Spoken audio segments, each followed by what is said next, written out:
We are Charlie Cook. We fly for the flame. I'm sorry. It's in my head because I watch a lot of TikToks on my TikTok device. We fight for the gospel and something in his name. I'm sorry. Once again, if you're offended, I don't mean it in an offensive way. Welcome to day two. Day two of the whoop-de-doo. People on the internet are cray-cray and doopity-doo. And we're going to finish this stream because I missed, we didn't get to all of them yesterday. And I had a hard-out deadline because I had a girl dinner to go to, which included Caesar salad, a cup of French fries and dip, and then a pasta dish. So I did enjoy that. I did enjoy it, yes. And had a little girl time, and it was wonderful. They were trying to kick us out because it was 9 o'clock dinner reservations, or 9:15, and the restaurant closed at 10, so they were like, you guys done? Are you guys done? And we weren't, but, you know, you gotta hit the road sometimes. You gotta hit the road like a classy, nice person, and that's what we did. But I'm here. I have nothing to do ever again, so I'm here for the long haul. We're gonna spin the wheel, and we got new things to talk about and old things to talk about, because we got Chronically Rara back on the list, because we did talk about her last night, but I did watch a little bit of her podcast episode, and it's funny enough that I think, hey, what the hell, what the hell, put her on the list, it don't matter. And I also have origami to do. So if you got your origami, hey, origami party. Oh my God, we're twins. Sister wives. All right, so here we go. Here's the wheel. And so we got Kate Gosselin. I think you're going to love that one. Billy McFarland. The festival's tomorrow. So we're going to check in to see how it's looking over there in the Phnx festival. That's the Fyre Festival creator guy that we looked at a couple weeks ago. And then we got Mel Robbins, who is now an expert on relationships. I guess she's always claimed to be that. But now she's really pissing me off. Making New York Times a outlet that I like a lot, making me hate them. I don't like that. And then we got Bryan Johnson, who's got a new girlfriend who's very young, at least for him. And he's also microdosing on his live stream for some reason. So which one will be first? I don't know. Let's find out. Clickety click, clackety clack. There's no sound.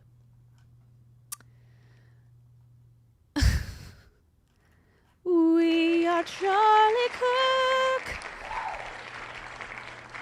The blur in the flame. Can y'all hear me? You can. You little sneakies. Okay. Who we got? Billy McFarland. Yes. My dog, Billy. Okay. So Billy McFarland, you already know him. You know him and love him. He's the guy who started Fyre Festival and then was on all the, documentaries looking like a fool with his pants on the ground. And now he is out of prison, and he is back to his antics. He's going right back to possibly frauding people out of money, specifically people who like concerts and have dispensable income. So here's what he's up to. He's on an island, right? That's the last time we left him, in Utila. And this is the lineup. And I know I'm not a music person, which sounds like a weird thing to say, but it's true. I don't know who anyone's talking about anymore. If it's not John Mayer, I don't know him. So Slim Jimmy is French Montana, heard of him, is the headliner. Then it's Ray Schmerd's Slim Jimmy and Bobby Shmurda. Okay, and then a bunch of people I never heard of, and then surprise performances. It's a 3-day festival, 11 artists it looks like, but I'm not recognizing them, but that's okay. Here is Slim Jimmy. Jimmy, just arrived. Where y'all at? We finna party. Big time, big party. Make sure you're here. See you guys here in 2 days. Hi, Slim. One of the comments is, always good to have a random native confirming your party. Really solidifies things. Okay. Now this apparently is someone famous. Island of Utila. You already know what it is. Your boy French Montana. Hayami, we on our way. You already know what it is. This Saturday, get your tickets. They're damn near sold out. Your boy French Montana is on the way. We actually on our way to Jet now so we can enjoy the island. How that's your boy? Hayami. Don't know who that is. But he's going. So that's more than the Fyre Festival had. They actually have one performer who is putting their face with this festival. Okay, so here's Billy McFarland. This is his favorite thing to do, is to ride around on a moped and talk shit to his haters. Okay, here we go. The artists are flying in. The documentary cameras are rolling. The mainstream media is circling. After 8 years, Phnx is finally coming to life, and it's all happening on a private island called Diamond Key and across the mainland of Utila in real time. I'm going to give 50 people and brands the chance to literally plant their flags in history. I'm taking 50 custom flags with your company's logo, your inside joke, or your buddy's face, and planting them in the sand around Diamond Key for the world to see. These flags will be in all the footage, the drone shots, the documentary, the press, the social clips.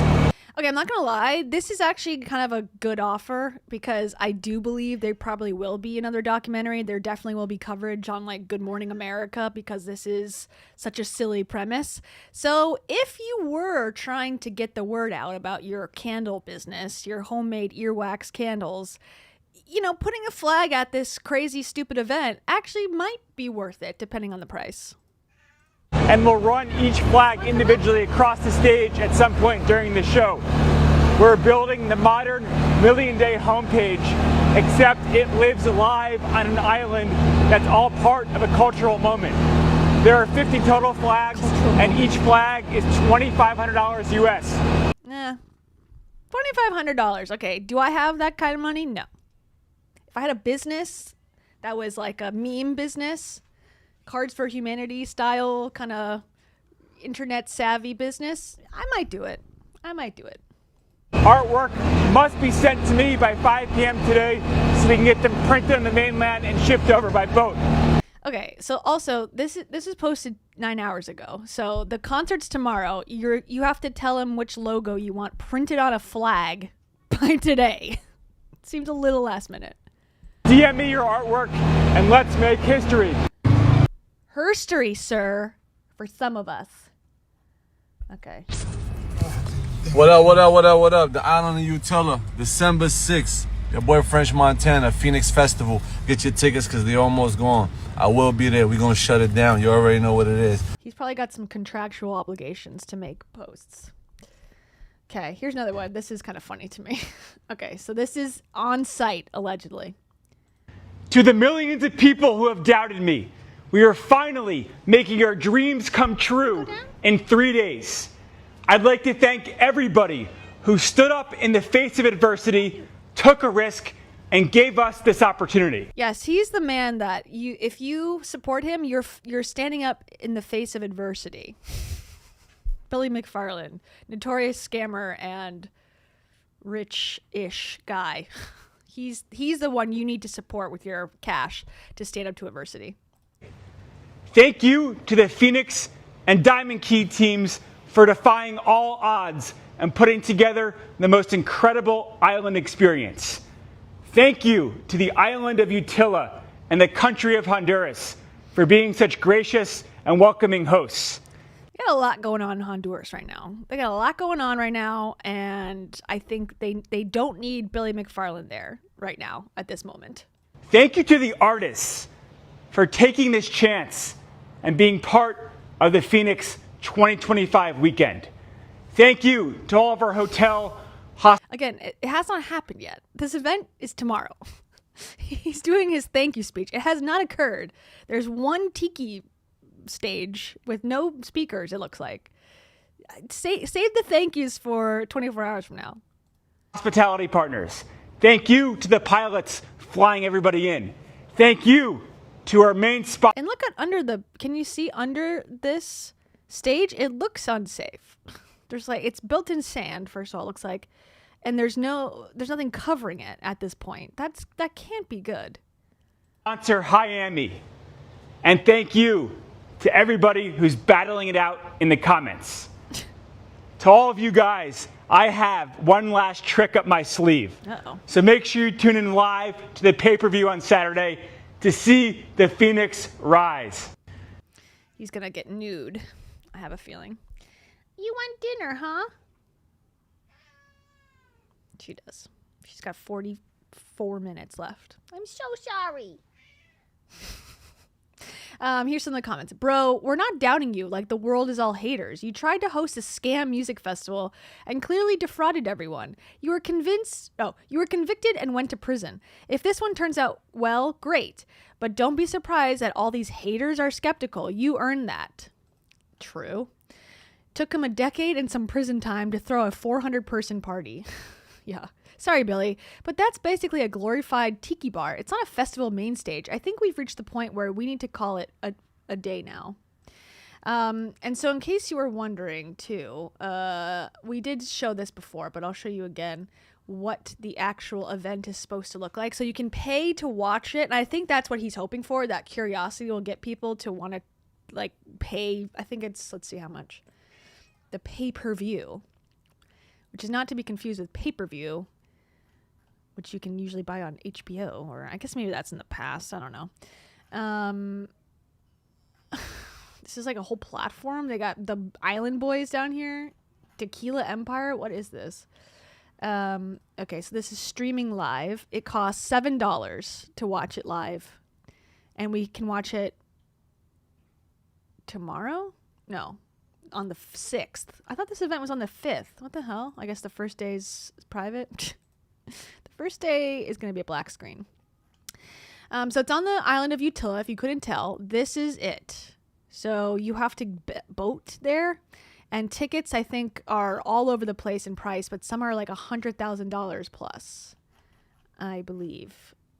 Yeah, $140,000 and you get a flight, to be fair, but you get a private round trip flight from Miami with artists. Stay in the same area as Billy and the artists. Full VIP experience throughout the weekend.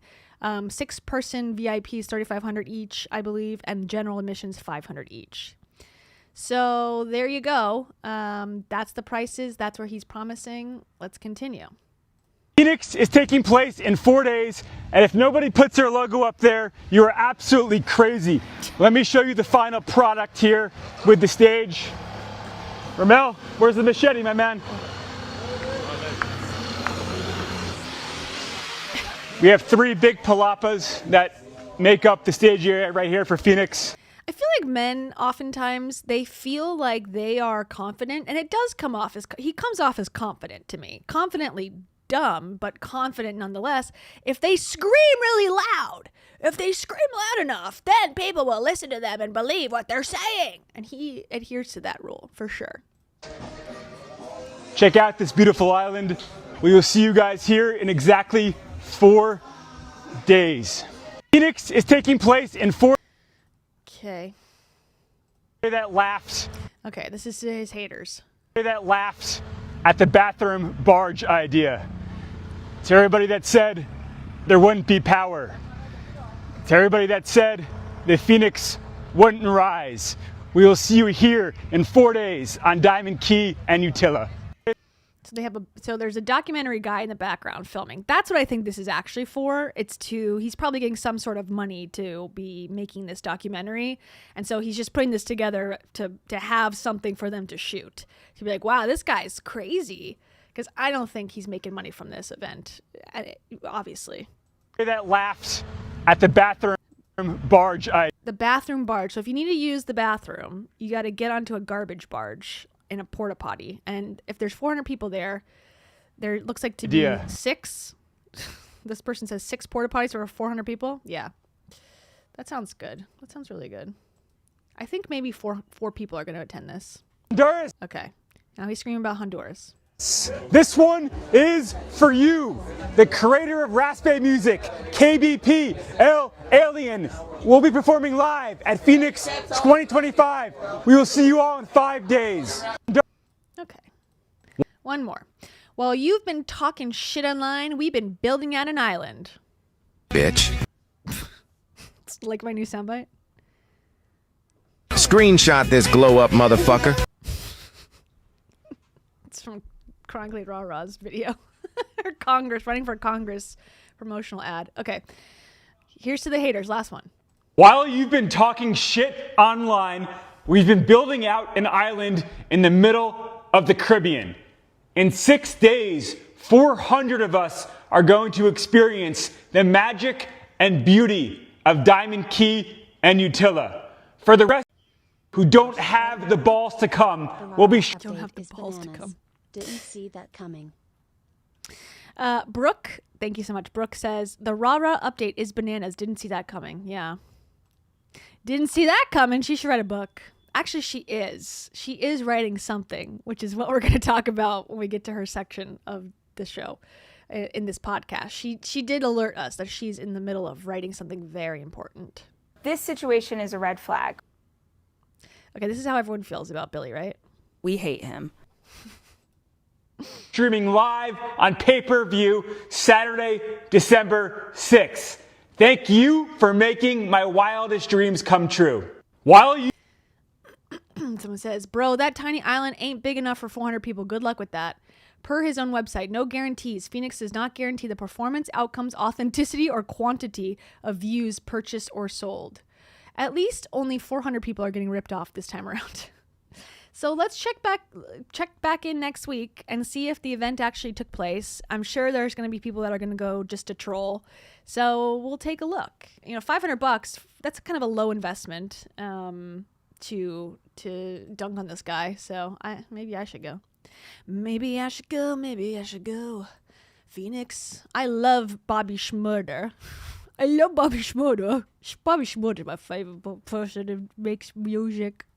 Bobby Schmurder. Okay, where's my wheel? All right, bye, Billy. Thank you so much. We appreciate you. We love you. Good job. Okay, spinning. Who's it gonna be?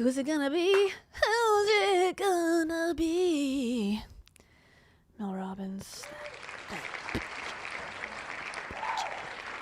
Sorry. Okay, Mel Robbins has been on a tear lately. And you might have seen on TikTok, if you're there religiously like I am, Oprah apparently has some sort of podcast show thing. I'm doubting I can show it because Oprah is notorious for copyright claiming everything. But she basically did an episode on her podcast thing that looked very much like an Oprah show, where she interviewed people who are estranged from their families. And, you know, she was calling it a trend, like the trend of adult children not talking to their parents or not talking to toxic family members and all those things involved. And it is part of a trend, I think, that this idea of should family members work it out, or do adult children of toxic, abusive parents have a better outcome in their mental health because they're standing up for themselves and putting boundaries in place. This is very relatable to me, this topic, because I've been estranged from, you know, my mom and my parents, kind of, the both of them on and off for like the last 5-6 years.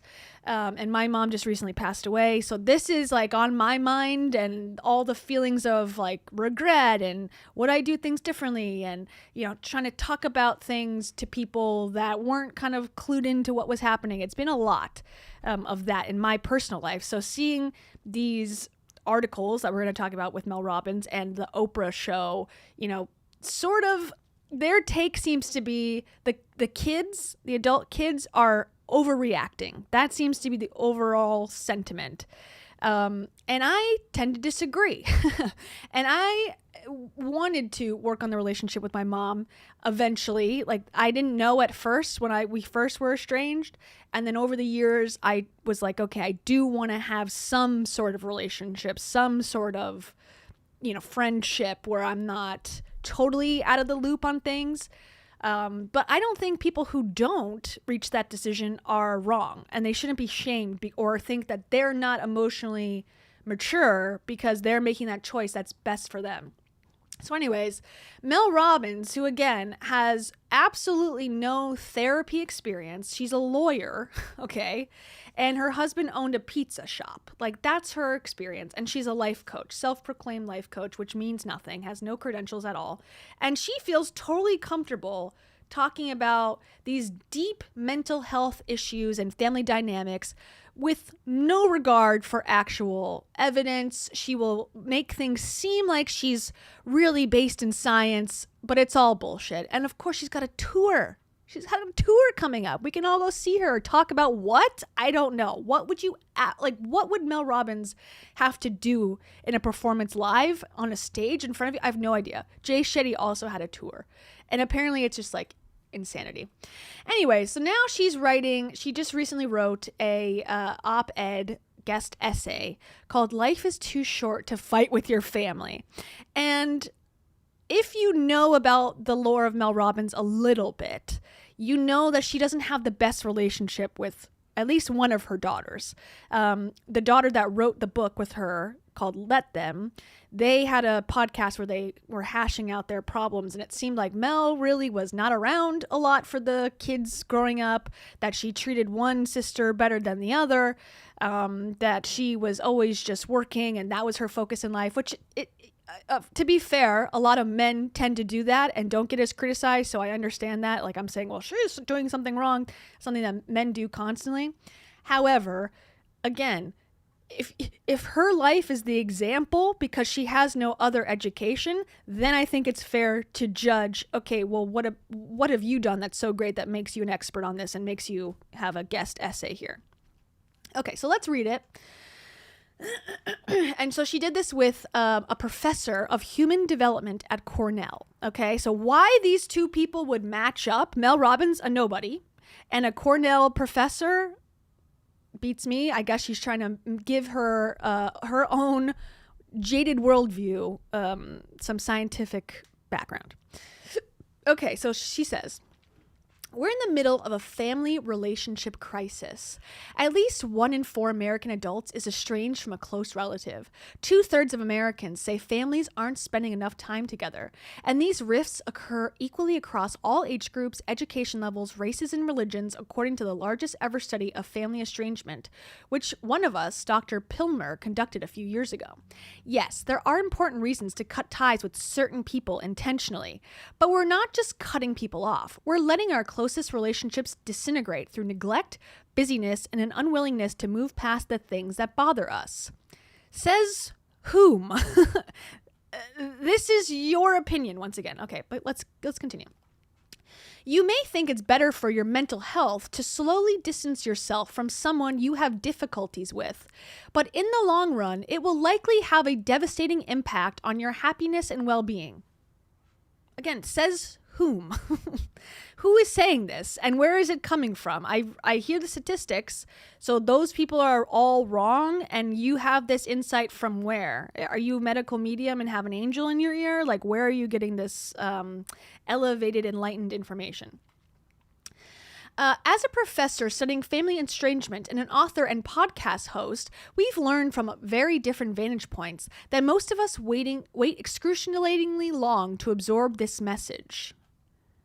Okay, I don't understand that. Research on end-of-life regrets reveals a consistent pattern. People don't regret missing out on a promotion or failing to buy a bigger house. They regret not asking for forgiveness. They regret not expressing their love more often. They regret holding a grudge. And they regret letting relationships with their families and friends fall apart. Okay, that sounds true, but I don't know what study this is from, and so sure, I'll take your word for it. Fortunately, the same research that highlights these life regrets also points towards solutions. Despite an increased burden of disease and the toll Excuse me? It's not 7 o'clock yet. Let them. I'm gonna let you. Despite an increased burden of disease and the toll taken by the death of loved ones, research has shown that people over the age of 65 report, on average, being happier than young adults. Yeah, because they're lying. Because older people in that generation lie. Okay, sorry. I say, from my own research. They report more satisfaction with their social networks and higher levels of positive emotions. They do so not because circumstances align perfectly, but because they look for what's working in life rather than what's not. Oh yeah. Everyone knows that the elderly population never goes to stores and berates the customer service workers. Everyone knows that's the youth. Everyone knows that people standing on their lawn going, "Get off my lawn," that's always the youth. That is not the older population that is super angry all the time and having crash outs constantly, for sure. The word Karen is used only for Gen Alpha, definitely. And again, there's a lot of this is, says you, once again, like you're making sweeping judgments here. And it's like, I make sweeping judgments, but I don't say it is fact and it is life and this is what it is. It's like, say it's your opinion, I guess. I know. The shift is natural. Older people, our research suggests, who is our?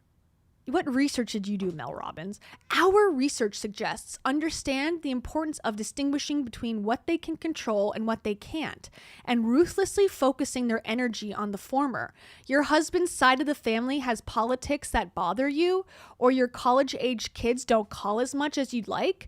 Accept it and move on. You can't control their behavior, but you can choose how much to dwell on it or whether to hold it over their heads. Okay?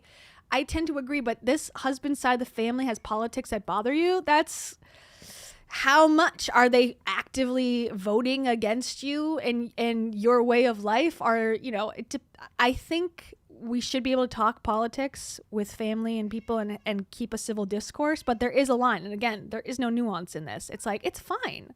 Just let them do whatever they want. It's like that's why we're in this problem. Not enough people have, stood up and made change.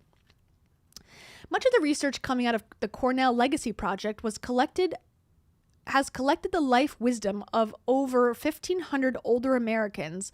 This is kind of poorly written, or unless I'm just bad at reading.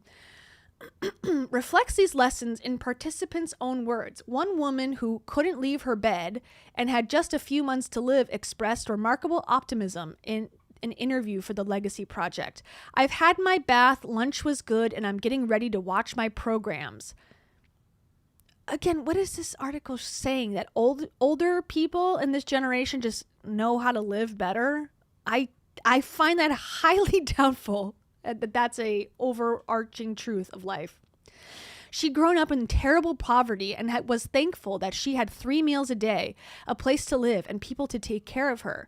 "You will learn, I hope, that happiness is what you make it, where you are. Why in the world would I be unhappy?" she said. "It's my responsibility to be as happy as I can right here today." Okay, a lot of people online are saying that Oprah and Mel Robbins and the general sentiment that is kind of permeating around in these life coaches kind of conversations about this is trying to prepare people, and I guess this is conspiratorial, but that the writings on the wall that we're going to have some sort of economic crisis, we're going to have an AI jobs crash, we're going to have some sort of political unrest, possibly, not having elections anymore. Like, there's a lot of things that are kind of like people are just waiting for something bad to happen, and that you need to start blaming yourself now. You need to start blaming yourself if you're not happy when the world is falling apart. And I kind of feel that way. Like, this is almost like propaganda for us to get behind. Well, when we're all miserable, it's our responsibility to gaslight ourselves and to buy more books and to just watch my TV and eat my food, and then I'll be happy. I don't love it. I think, again, it takes away the community that she's claiming is the key to success here. You learn to be happy in spite of things. And therein lies the secret. Learning how to accept people as they are, sometimes in spite of who they are. Okay, again, in some cases, yes. And a lot of cases, no. So what's the point of this? Thanksgiving can create the perfect opportunity to exert control in exactly the wrong ways. As family members come together, it can be difficult not to bring up your well-thought-out advice that you're convinced will change their lives for the better. Oh, that's rich. Why don't you shut the fuck up for once, Mel Robbins? Okay, sorry. But But decades of research shows that receiving unsolicited advice for a problem you're having is stressful, especially when it comes from those who haven't dealt with the same issue. However, well-intentioned you shouldn't spend Thanksgiving trying to convince your parents that it's time for them to sell the house and move into assisted living. Again, in some cases, fine. In some cases, no, that is when you should be doing that. What are you talking about? You don't... Okay, that's a very bold statement. Let them make their own mistakes. Okay, let them, go into foreclosure on their property? Like, again, let them make their own mistakes. Okay. I thought these people were so happy and had no problems. Okay, let them make their own mistakes, even if you might have to deal with the consequences. Self-sabotage? Like, again, what? I feel like, and again, I'm biased. I have a lot of issues with my parents and how they've lived their life. So I might be the minority here. But letting them make their own mistakes and that being empowering for me makes no sense. The empowering thing is to try to stop the mistake from happening. Now that I'm an adult, I can actually get to the problem first. When I was a kid, you can't do anything. I guess this works for children. Hey, your parents are your parents. You can't do anything about it. Let them do what they're going to do and get out of the house and go to college. And that's going to be your best bet in life. But yeah, I don't understand. Like, your parents, don't talk to them about getting into assisted living. Even if it will help them and help you and help everyone, you got to let them crash and burn on their own. Okay, I guess. Your parents are adults. Give them the dignity of their own experience. Okay, I suppose. The same approach holds for children. You may have lots of great ideas about what your kids should do, but unless someone is in danger, it's usually counterproductive to intervene. If your son seems to be wasting his life in a dead-end job instead of going to graduate school, that's not your battle to fight. In fact, the less judged he feels, the more likely he will be to come to you for advice when he's ready.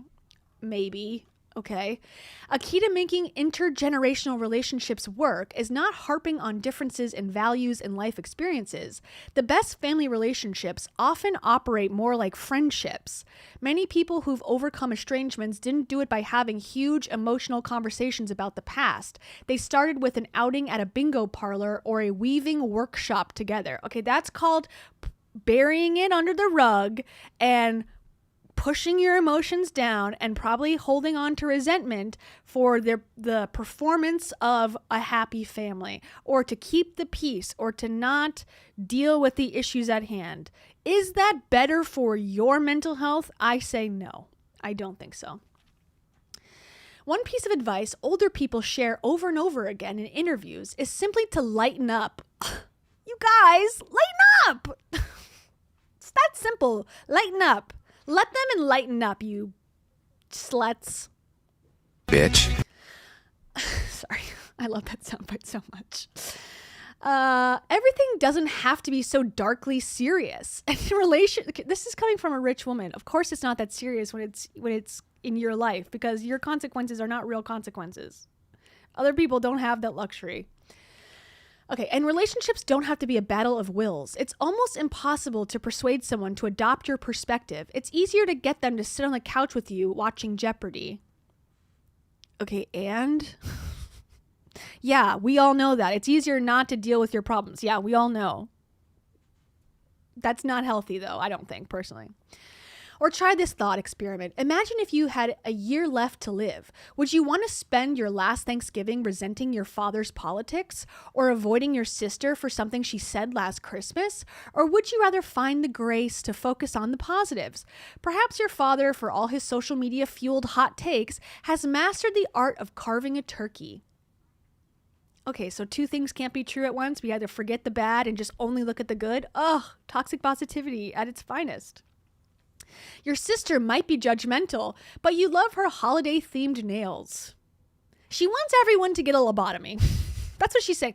Go to the doctor and request a lobotomy, and if they say, we don't do those anymore, go to a different country, go to Turkey. They probably do lobotomies there, and just do that on yourself, and then get some Botox while you're there, get an MRI scan just to make sure everything's going on, get some hair transplants, and come back to the US and be with your family and shut your brain off, because that's the only way this is going to work. This advice. Oh God, just look at your sister's nails and shut the fuck up. Okay, got it. Accepting what you can't change doesn't mean you're endorsing their beliefs. It simply means doing everything you can right now to embrace the positives and look past the negatives. We're fortunate that some of the biggest regrets of older people not expressing love, not seeking forgiveness, not telling those who matter how they feel, are regrets that we can avoid. Giving unsolicited, again, this is unsolicited advice, first of all, okay, Mel Robbins? Giving unsolicited advice might be your way of saying I love you, but it's better to just say it in a straightforward way. You can't assume people already understand how much you love them, how much you care about them, how proud you are of them. The only time it's too late to apologize or ask for forgiveness is when somebody is no longer here. This Thanksgiving, let your family members live how they'd like to live. They'll be grateful for it, and years from now, you may be too. Okay, I guess, again, the let them theory is buried under the rug theory. Don't bring up negativity, and just, again, lobotomize yourself into believing that everything's hunky-dory when in reality it's not. And again, this very much would be what the elites in this country, which Mel Robbins is one of them, the elites in this country want us all to do, to shut up, smile, and take their drink orders and not be too fussy about it. And that's why I feel Mel Robbins continually sucks. And she can't even write a book. She has to steal it from other people and have her daughter write it. So that's my 2 cents on Mel Robbins. Thank you, Asari Shepherd. Asari says, come on, guys, just wipe your minds. Yeah. Come on, guys. Just, let it go. Let it go. And don't have any real relationships. Just accept everyone for what they do and don't actually speak to them. Don't learn, don't grow, and just buy my book and put it on your nightstand and actually never read it, but make it part of your personality. As the Bible says, fuck that. And that's what Mel Robbins is up to. So amazing. She still has her dumbass glasses. I've retired my dumbass glasses because I can't deal with it anymore. Now I have brown glasses and I'm cool. I couldn't wear those black ones anymore because she's ruined the style for me. Right? She says right. She's like, I did not say right. I said I'm starving. She's gonna eat though. I promise. She will eat. In 7 minutes. Okay, back to the wheel. We got 3 left.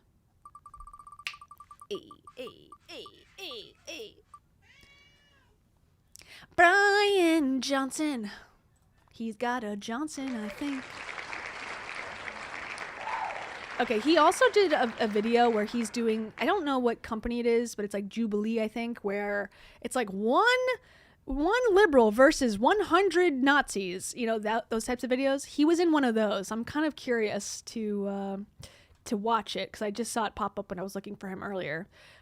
But first, let's just catch up with Bryan because there's a couple things to look at. His bio is stupid.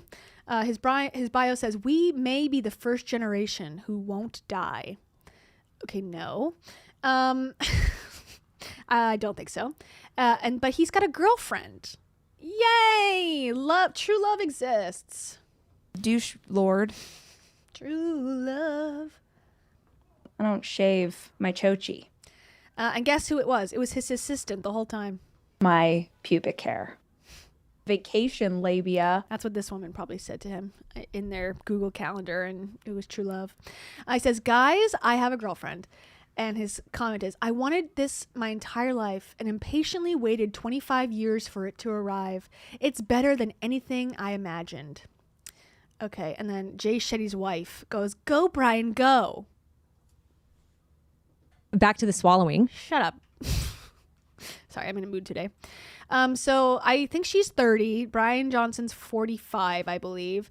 And she was his assistant for a while. And then, or not assistant. I guess she wasn't the assistant. She was involved in his company at some level. And now they travel together and just love each other so much. And if you remember he had issues with his ex-girlfriend who also worked for his company and kind of had the same relationship, working / dating vibe. Says, now I know what you're thinking. How is it possible that anyone would want to be with me? Oh yeah, they don't sleep together in the same bed. That's his non-negotiable. He's like, my sleep erections are for me only, and he has to get a full night, so he won't sleep with any partner. Baby girl, it's gonna be okay. You got 4 minutes. Can you count to 4? I understand where you're coming from. I think the answer is her puzzle piece fits mine. In my early 20s, I read the biography of the American founding father, John Adams. Can you imagine you get a girlfriend and this is what you have to put out a statement about you reading John Adams' biography? He and his wife, Abigail, had one of the greatest partnerships in American history. Intellectually matched, emotionally intertwined, and co-architects of something bigger than themselves. I wanted what they had. But it wasn't within reach. Years before, I'd married in a sort of arranged Mormon marriage. Unsure how else to explain it. We were functional, but we weren't John and Abigail. We split after 13 years. At age 34... my age, after selling Braintree Venmo and emerging from a mismatched marriage and the repression of Mormonism, I set out to rebuild myself and find partnership. I met a woman in LA who became my first ever girlfriend. Coming from a sheltered background, I was blind to the obvious warnings. I was dangerously naive. Okay, he hates this woman. I forget her name. It doesn't matter. That relationship unraveled and was followed by litigation. The experience was unnerving and left me wondering if I could ever trust again. To be fair, I don't blame him because she sued him essentially for money, and I read the lawsuit and I thought it was frivolous, to be honest. I have a whole video of it on my channel if you want to go through the lawsuit. But I'm on his side on that one. By the time I was 44, I started reconciling with the possibility of a life without partnership. And then this is his girlfriend. Kate Dolo and I met at my brain interface company, Kernel. She discovered my work using neurotechnology to improve human well-being and merge human and AI. Okay. This situation is a red flag. Even though she'd been dreaming of a career in fashion, she was drawn to what she foresaw as the defining question of our time. How will humans successfully co-evolve with AI? We share the same obsession. The puzzle piece fit was immediate as either of us have ever experienced. Okay, I don't know if I can keep reading this. This is so long. Yet, we maintained our professional boundaries. When we worked on our first project together, the back and forth was effortless. She could conceptualize and feel what I couldn't, and vice versa. It helped that both Kate and I had a natural disposition towards hard work. Our joy came from creation. Okay, this is giving obsession. This is giving you need boundaries. Kate was luminescent. When I saw her about the office, butterflies fluttered in my stomach. Each day she'd show up wearing some unexpected combination of colors, textures, styles, and accessories. Always tasteful, playful, and interesting. She didn't chase fancy brands. She's not like other girls. She drinks beer. She's so cool. Most of her clothing was from the thrift store. Okay. Can you believe it? Calling her ass out. She was poor, and I like that about her. It wasn't how she looked, but how her mind worked. Original, eccentric, entirely her own. She was art. Okay, sir. We both worked very hard and valued every second of the day. One evening around 6:30 p.m., she dropped by my office and we talked for hours. It had been all business before. This was the first time we stepped into each other's personal lives. My heartstrings pulled, but my brain pushed back. We know we can't trust again, my mind firmly stated. Our after-hours meetups in my office became a daily ritual, the favorite part of my day. We'd reminisce about work and tiptoe a bit deeper each time into each other's personal lives. Uh-oh, call HR. Call HR. This is a red flag. Don't do this. I'd recently started my new anti-aging project, and one night Kate suggested to me that I should put the entire thing online. Oh, you're getting fed! Tara, let's have dinner. Okay. I put the entire thing online to allow others to follow on. We worked together to put up a website and got a V1 out. We pondered what to call it and decided Project Blueprint. What a great name. We were oddly from entirely different worlds, but somehow the same person. I don't like that. Yet neither of us dared take the next step. We didn't want to imperil our work relationship, and we remained deeply skeptical of each other. The combination of Kate being raised to distrust all things, distrust all things, and me still feeling the sting of the previous relationship left us stirring in a pot of anticipatory disaster. This man is a drama king. Brooke, thank you so much, Brooke. Brooke says, he may no longer be a Mormon, but his way of speaking, writing still screams Mormon. It seems to me that he understandably has trauma from the church and he's trying to suppress with this BS never die thing. Yeah, I think it's very clear that he's got some issues. And I think he may not be aware of them because I think he thinks he can battle it or he can data it away. But I think all this stuff goes so much deeper than how can you optimize your body. I think that is usually a mask of some kind, personally. Bold-faced lie. That is so crazy. It's like a Dementor energy. That's how I feel about Bryan, for sure. Bryan Johnson, where are you? I know you're here somewhere. Where are you, sir? That's gross, TBH. I don't know. You are privileged AF. So he said choking on broccoli, but I don't know where it went. Oh, there it is. If I were to die, it would probably be choking on broccoli. Okay. Before long, whether we liked it or not, we'd become each other's favorite person. We'd spend every moment we could together. Social events and the weekends were still off limits as our relationship was professional. We were both secretly wondering, does the other person feel what I'm feeling? This is like an HR lesson of like, hey, is this harassment? You're the owner of the company and now you're dating a subordinate. Okay. Not the best look, but all right. Unable to withstand any long... This is like smut. The beginning of a smut movie or a book or something. Unable to withstand any longer. After a year and a half of unspoken affection, one night I softly floated the balloon of inquiry. She confirmed it was reciprocal. What was your offer? What was your balloon of inquiry? I'm so curious. Here's my balloon of inquiry. Gonna have to actually drink a little celery juice. Keep me going here. Do you want some celery juice, babe? Still, with things being so new, neither of us wanted to make our relationship public, yet here we are. We needed time to stabilize, mature, and assess whether this was short or long term. I am a 48-year-old American, raised Mormon, with 3 children. She's a 30-year-old Bosnian Australian American. It took time to bridge our worlds. In our years of knowing each other, 3 of them have been navigating a relationship, all while building a business and movement. There have been many times where we didn't know if we'd make it. Dun, dun, dun. In the last year, we found our flow. I trust Kate as much as my mother. What? Do you trust me as much as your mother? No. Is that a weird comparison to make? And why are you making this, Bryan? Yes. She knows how to scaffold trust. What does that mean? She anticipates your anticipation. They're in the honeymoon phase for sure. And knows your reaction before you react. I doubt that. She's meticulous in the integrity of our relationship. What are you talking about? She's meticulous in the integrity of our relationship. What are you? Flamboyantly, aggressively not meticulous? She's even been pivotal in helping my father and me reconcile and navigate the contours of our relationship.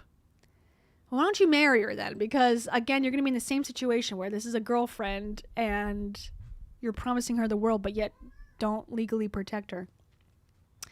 In the past few years, Blueprint and Don't Die have become global phenomena. Kate is the unsung hero. She and I have been stride on stride since inception. She's proven an exceptional executor and despite her unconventional background, intuitively knows things. Wow! You want to come up? Come here. Come on. Or do you want more food? Come up and say hi. She'll come. Her creativity keeps me forever guessing what she'll say or come up with next. Our minds have become so intertwined that life feels naked without her. Okay, this sounds like a meshed codependency. Seek help. Her story warrants being told as others will be better off emulating her practices and abilities. Okay. What I find most impressive about Kate is her presence and thoughtfulness. She sees forwards, backwards, and side to side. Relative to her, I feel myopic in my awareness of the world. She can see through others, as an X-ray would. She then structures all that information and can package it in simple, understandable terms in ways that allow for everyone to win. Kate is soft-spoken, self-deprecating, and understated. These attributes cloak her ferocious ambition, piercing intellect, and delightful creativity. Give her 5 minutes and she will reframe your world. But most people don't know to look. They assume she's my assistant. I did. Apologies. It's such a loss because people are looking for what she has to offer. But I think the way, and we're going to watch a little video of them interacting, but she follows him around like she is his assistant and he's asking her questions as if she is an assistant. So I think people just do assume that, but I guess we're all bigots, I suppose. My son Talmadge, Kate, and I are family. Nothing makes us, he's got 2 other kids. I guess they're not in the family. Nothing makes us happier than being together. Okay, that's kind of weird. Your son is an adult. He's like 19 years old at this point. Nothing makes him happier than being with his dad and his new girlfriend. Odd. Odd to say the least. And this is what I have to say. Certain? I was not. I'm not certain that this is healthy. Our conversations are fast, dark, and rowdy. Ew. Family feeds the soul, and we are nourished. Ew. As my son considers possible partners, he wisely models them off of Kate. Ew. Okay. The fuck? They're closer in age, I believe. He's like 19, 20. She's 30. He's over 10 years older than her because he's 48 and she's 30. 18 years difference. Yeah, so they're closer in age. Deep companionship is a universal human want, and while there are 8 billion of us on this planet, most struggle to achieve it, including those in relationships. It's the most fulfilling of human experiences and also the most elusive. The joy of being seen, appreciated, and loved, and offering the same to another. I wrote dozens of different sentences trying to capture what the want and struggle for deep companionship feels like. I deleted them all as none could holistically capture the emotional architecture of it. He doesn't think any of us know what life is like but him. Then one day while exercising, of course, I realized what it feels like, what the explorer Ernest Shackleton and his crew must have felt returning to land after being shipwrecked and surviving 497 days adrift in brutal Antarctic. Whatever he's about to say next, I don't believe is the same. You finding a girlfriend is not the same as returning from almost 500 days adrift anywhere. Go on. It's a bit of dramatic comparison. However, I suspect many of you can relate. Kate feels like land to me after being adrift and searching for 25 years. That's no pressure for her, for sure. That's good. I'm sure she feels very safe to be able to leave this relationship if it no longer serves her. Given this proclamation, 20-page Instagram proclamation. Life sinks or sails based upon the quality of our most intimate relationships. No amount of professional success can plug the sinking hole of an acrimonious personal relationship. At this point, Kate and I this is again, red flag number 5. At this point, Kate and I have nearly become one person. That shouldn't be, in my opinion, what you should do or aim for in a relationship, especially when you're not committed to legally, at the very least. And even if you are married, I don't think you should become one person or define yourself as we are one. That is just wholly unhealthy for many reasons. We have entire conversations with a single look, sound, gesture, or image. We independently come up with the same ideas and insights, suggesting to me that maybe it's our tandem effort generating them. Our relationship is stable, positive, and calm. And you know what they say? The longest Instagram posts of people who are talking positively about their relationships are usually the worst. So they're probably in chaos constantly, I would guess. I'm just assuming. I've wanted this my entire life and impatiently waited 25 years for it to arrive. He's also 48, so didn't you wait 48 years for this to arrive? But okay. It's better than anything I imagined.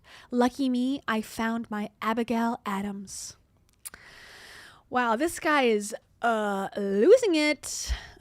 He needs to up his intake of drama-less pills, supplements in the morning, because he is going bonkers.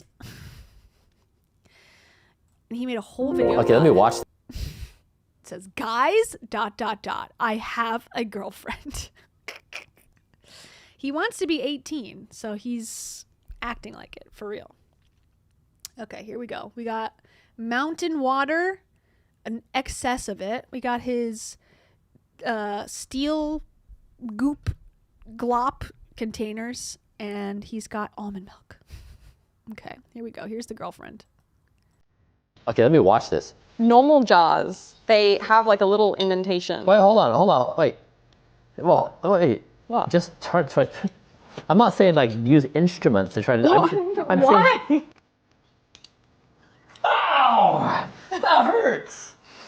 Kate and I met, I believe, around 5 years ago. We got into a relationship 3 years ago, and we've been working on it since. Give me a wink. I guess I can model out in my mind what I think the reactions will be. There will be joy. Get a life. Get off the internet. That's my reaction. Was that the reaction you were expecting?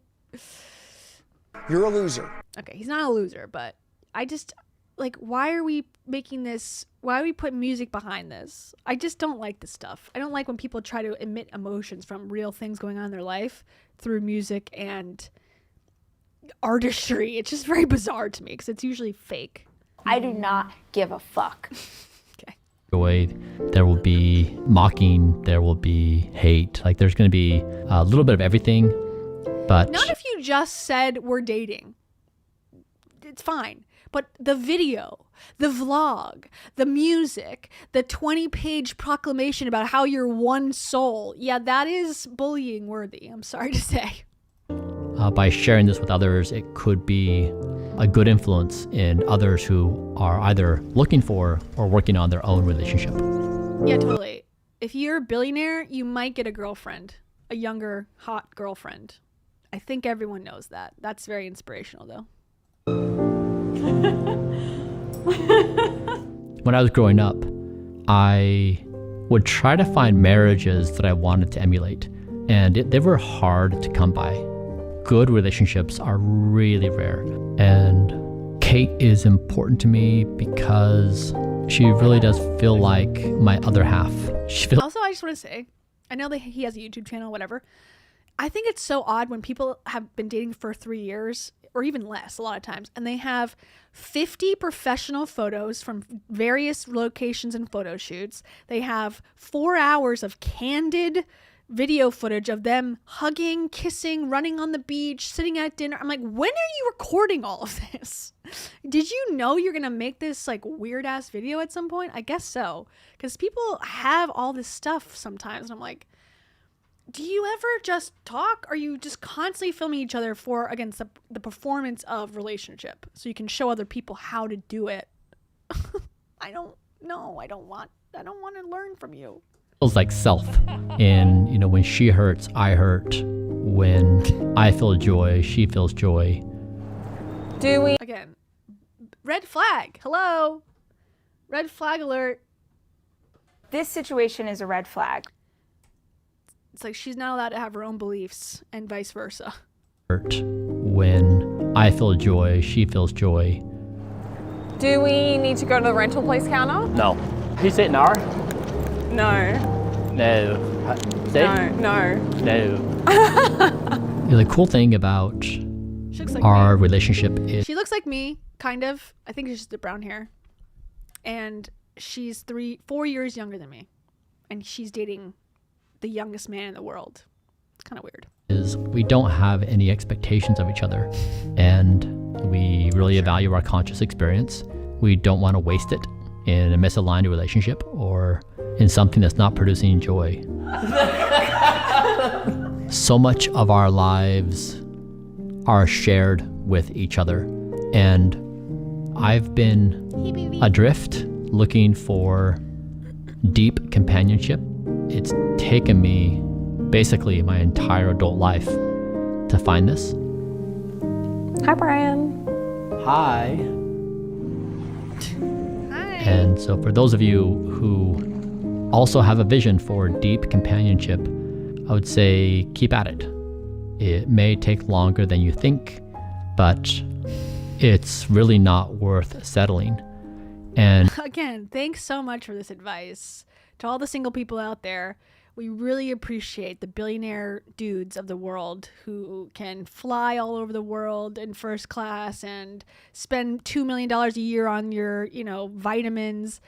He says don't give up. Oh my God, thank you. If he can find a girlfriend, anyone can. If he can find a girlfriend that works for him, all of us can. Just start a business, dummies.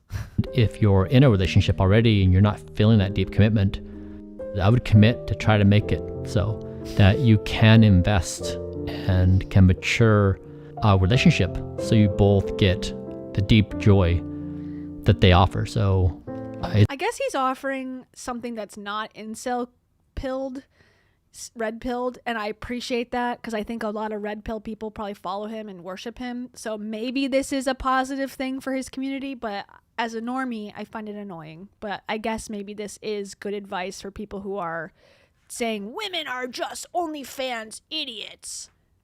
Bitch. And they say that. Maybe this is positive. Hey, women can be decent enough to be in a relationship with. Maybe that's what they need to hear.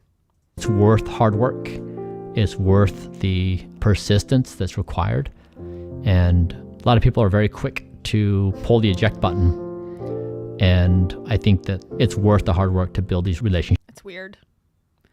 Why would you ever need to take a photo with your girlfriend, or your son, and your dad? Why? For what? What purpose? What Christmas card is this going out to? You have other kids. They're not in it. Why? Your mom's not in it. Weird. Oops. Hold on. Sorry. So I just say keep on going and do the hard work. Thanks, Bryan. I love how one man getting in a relationship now becomes hope for the world also. Okay, that's what he's doing. It's cringe. He's still doing his, photo shoots and stuff. This one, maybe we can watch a little bit. I debated 20 skeptics. I don't know what the skepticism is. Are we interested in this still? Let's see. I debated on Bryan Johnson. Oh, okay, just for a second too. Bryan Johnson takes magic mushrooms live stream, by the way. And we got Mac Benoff, the CEO of Salesforce. I have his book here. I was at my friend's house and she had his book. Hold on, I'll grab it.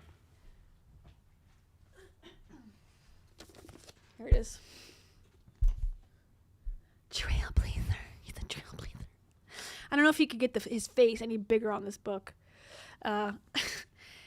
He's kind of an idiot, I think. He's a Matthew McConaughey stan, so how smart can he be?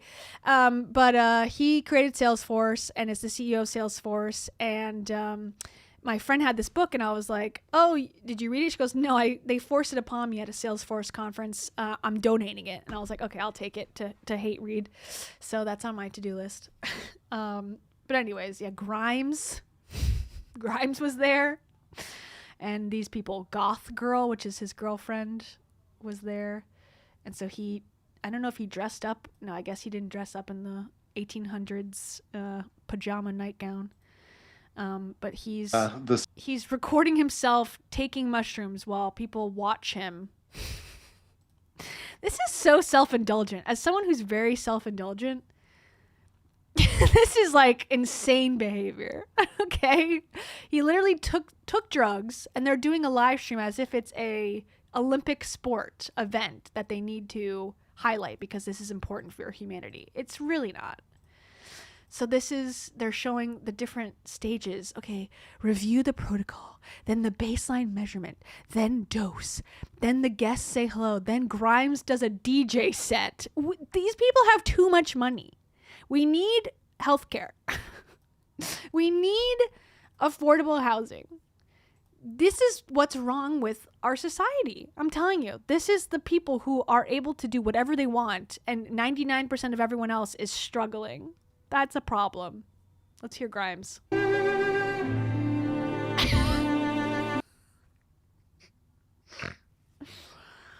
Oh my God. Okay, and his girlfriend's supporting him. He's laughing. He's staring.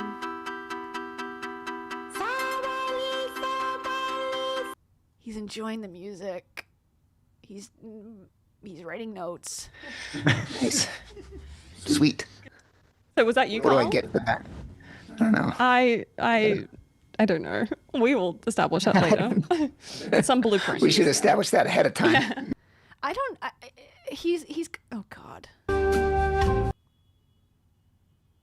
He's got to be a narcissist, right? Like, that's what this is. This is what all of these, the end of every story is, well, this guy's a narcissist, right?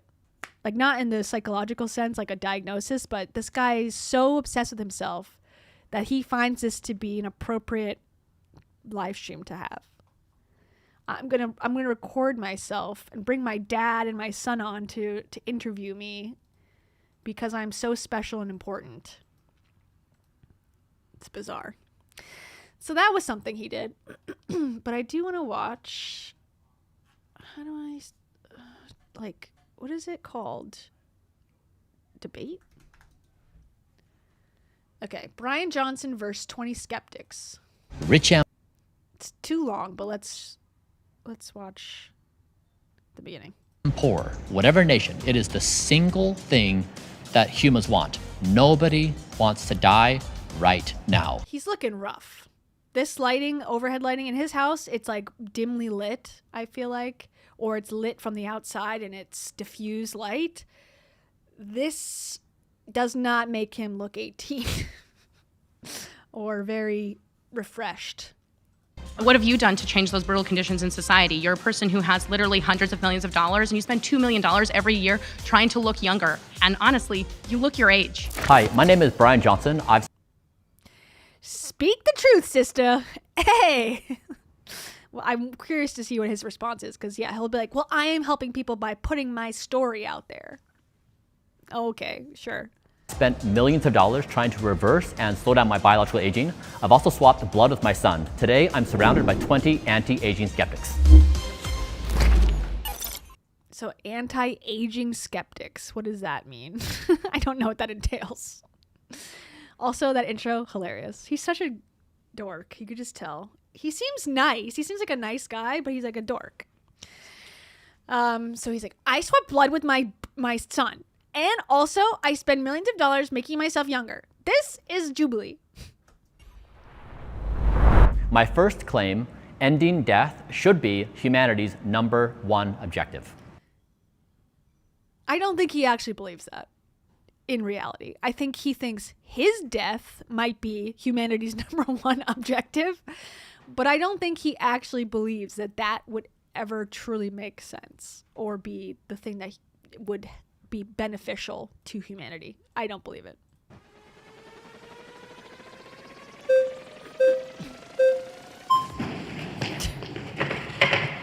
Hi, I'm Brighton. Hi, Brighton. Nice to meet you. How you doing? I'm doing well. First off, I want to say thank you so much for being here. I'm super honored to get the chance to talk to you. I hope this can be an opportunity where Okay, get to it. God. Get to the facts. I can learn, where you can learn, and where we can teach the audience something. I'm not trying to prove you wrong, but I also don't want to misconstrue your words. You're on a YouTube video. Come on. Give us something juicy. So why do you think ending death should be humanity's top priority? Because I think this moment we live in is really special. We are giving birth to super intelligence. We all know that AI is moving very quickly, and we don't quite know what exactly it is, but it's big and it's fast. And so the suggestion I have is that in this moment, when we're giving birth to super intelligence, that we are wise to transition our focus from a world where we value death to one where we say we are the first generation who won't. Who values death? I don't think that's what we're changing from. I think everyone would like to stay alive for as long as possible. Most people. Or a majority, I guess. I wouldn't say most. But I also think, what is there to live for if we lose all of humanity's niceness, the good parts of humanity, which we are losing in some ways to AI and to this future system where we have no purpose or, things to accomplish anymore, then I don't know. But okay, I don't think we value death. I don't think oh my God, it's so great. I think we value money. That's about it. Die. That basically we're saying we value existence above all other things. So it's basically a contemplation of, if you're human on planet Earth in this part of the galaxy, what does intelligent life do when you're giving birth to superintelligence? We say existence. That is the number one thing we care about.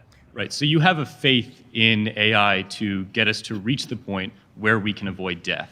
And there's no concrete evidence right now that we have that we can end death. You're kind of basing that off of the empirical data and the studies regarding AI's progression, is that correct? That's correct. Okay, so I've heard you say before that religion is a thing created to kind of make death okay and make the idea of death not as scary, and that humans are very clever.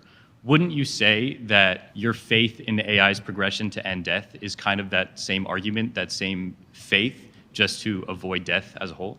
Yeah, it's a good point. So what I say is that humans have always died. Up until this point, there's an end of life. Right. And when Not up until this point. No. If he's doing this interview at 157, then fine. He can say that. But he is not. He looks his age. He probably is aging about the same as he would if he didn't do all this crazy stuff. Or he might even be more stressed because now he has all these interviews to do, these companies to run, all these things he's doing revolving around this staying alive thing. He probably is more stressed than if he did nothing.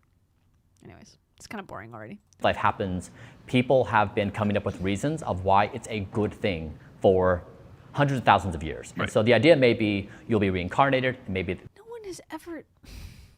No one has, I don't think, said like, oh yes, dying, so good. Except unless it's like a cult that's saying we're going to go on a spaceship and you wear your Nikes.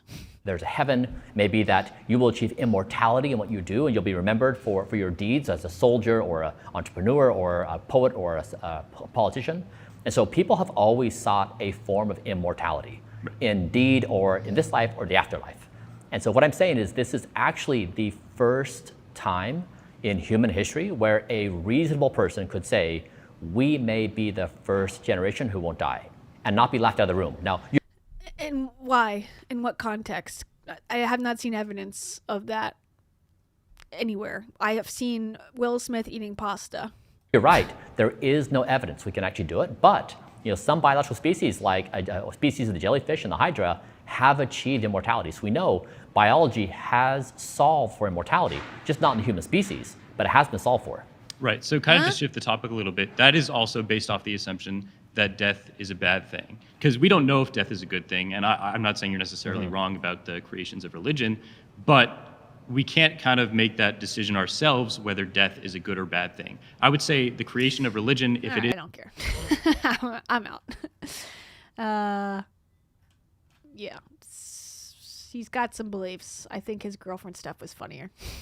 More interesting. All right. We're done with Bryan Johnson. Thank you. Okay, these last two are pretty similar, so either one is going to be fun to explore to round us out tonight. All right, Kate Gosselin. All right, you have to remember Kate Gosselin. My dad, he doesn't know what YouTube is. Well, he does now. I told him about it the other day. But he asked, I said, oh, I'm going to do a YouTube video. He goes, what's YouTube? And I was like, how did you avoid hearing the word YouTube until right this moment, this week? But he did know who Kate Gosselin was. So that's when you know Kate Gosselin is more famous than YouTube. in my dad's world. Anyway, she was on a TLC show called John and Kate Plus 8. She had 6 children at once, 6 tuplets, I guess is what you call it, right? Hextuplets. And they had a reality show for many years. Her and her husband divorced, and now she's, doing her TikTok stuff. But the funny there's been a lot of drama. I don't know all the drama, to be honest, but I know that one of her sons accused her of putting him in a mental institution, as far as I know, or like a wilderness camp or something along those lines. I should know more details, but something along those lines where they had a big, fight, and he was accusing her of doing bad things to her, and she denied it, as far as I understand. But why am I talking about her now? Well, her TikTok is hilarious. Okay, she's come a long way from her days on TLC, and she will remind you of who we're going to be talking about to round out the night. Chronically Rara. Okay, this is Kate's Instagram, and this is an actual photo that's not supposed to be a joke. It says a traumatic day in Phnx, 9/29/25. Okay. This is her laying on the ground in the grass. It says how I landed and laid while we were making a plan. This leg.